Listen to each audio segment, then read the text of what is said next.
आज धर्माबादमध्ये आर्यवैश्य समाज यांच्या कुलदेवीचं स्थापना करण्यात आलेली आहे।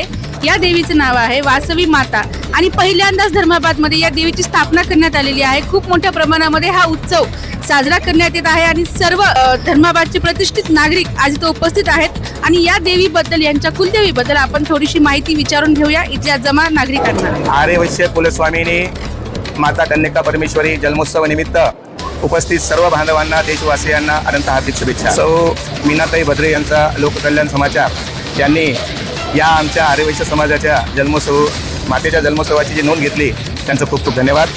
आर्यवैश्य कुलस्वामिनी कुसुमाश्रेष्ठी आणि कुसुमांबा या आईवडिलांच्या पोटी पुत्रकामेष्टी यज्ञ केल्यानंतर वासवी मातेचा जन्म झाला आणि ही वासवी माता आपल्या कुळाच्या उद्धारासाठी म्हणून, स्त्रीच्या रक्षणासाठी म्हणून, लोककल्याणासाठी म्हणून, एक आदर्श स्त्री कशा प्रकारे असावी यासाठी म्हणून बलिदान प्राप्त करून घेतलं। आणि अशी जी वासवी माता आहे, ही वासवी माता म्हणजे पार्वतीचंच कन्या रूप म्हणून त्या ठिकाणी तिला संबोधल्या जाते आणि काही ठिकाणी तिला लक्ष्मीचा अवतार सुद्धा मानला जातो।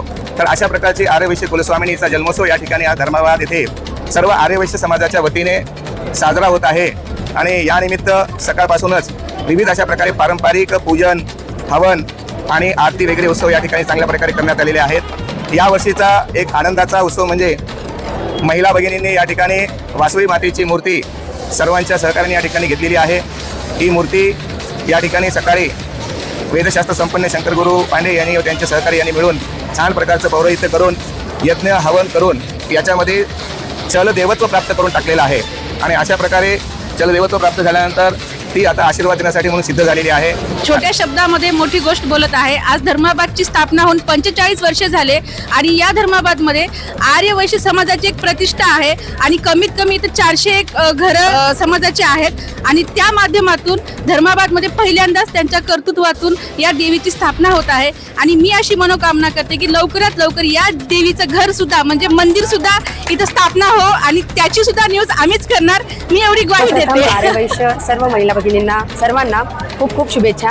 आणि जन्मोत्सवाच्या निमित्तानं मी छोटीशी एक प्रार्थना सगळ्यांना करू इच्छिते की आपल्या कुलदेवतेचं जे पण आचार आहे, करायचं असतं, पूजा आहे, अर्चना आहे, ज्याप्रमाणे कुलदेवतेचं आपण करायला पाहिजे पूजा, त्या पद्धतीने सर्व काही केलं पाहिजे। आणि प्रथमच आम्ही या इथे देवीची स्थापना जी केलेली आहे, आता सुरुवात इथून आम्ही हे करणार आहोत की वर्षभर असेच कार्यक्रम आम्ही घेत जाऊ आणि देवीच्या स्थापनेसोबतच सगळ्यांनाही एकत्र आणून बांधून ठेवण्याचा प्रयत्न करू। आणि म्हणतात ना की 4 मुलं जर 4 ठिकाणी असले तर एका ठिकाणी आल्यावर आईला किती आनंद होते, त्याचप्रमाणे वासवी मातेचे हे जे लेकरं आहेत, 102 गोत्र आहेत आमचे, ज्यांनी अग्निकुंडामध्ये कुंडात उडी घेतली होती देवीसोबत, त्या 102 गोत्रासाठी आम्ही सगळेजण प्रार्थना करू की पुढे काहीही त्यांना अडचण, संकट येऊ नये आणि सगळ्या संसाराचे मार्ग त्यांचे पूर्ण खुले व्हावे आणि एकत्र जसं आईला आनंद होईल तसाच आमच्या वासवी मातेलाही आनंद होईल की त्यांचे सगळे लेकरं एका ठिकाणी एका छताखाली तिच्या समोर तिची सेवा करण्यासाठी येत आहे। त्यासाठी सर्वांची खूप खूप खूप अजून एकदा शुभेच्छा। सर्वांनी खूप मदत केलेली आहे या गोष्टीसाठी, आम्ही एकट्याने केलं शक्यच नाही, आम्ही एकटे करू शकत नाही, सर्वांनी हे मदत केली आहे। पुरुष मंडळींनी पण आम्हाला खूप आधार दिला यासाठी आणि त्यासाठी मी सगळ्यांचे खूप मनस्वी आभार मानते आणि यापुढे असेच कार्यक्रम आम्ही घेतो। आणि मेन म्हणजे मीना भद्रेचे खूप आभार आहेत, सचिनचे सकाळपासून आमचे स्पेशल मोमेंट तुम्ही कव्हर करत आहे, त्यासाठी खूप खूप धन्यवाद तुमचे।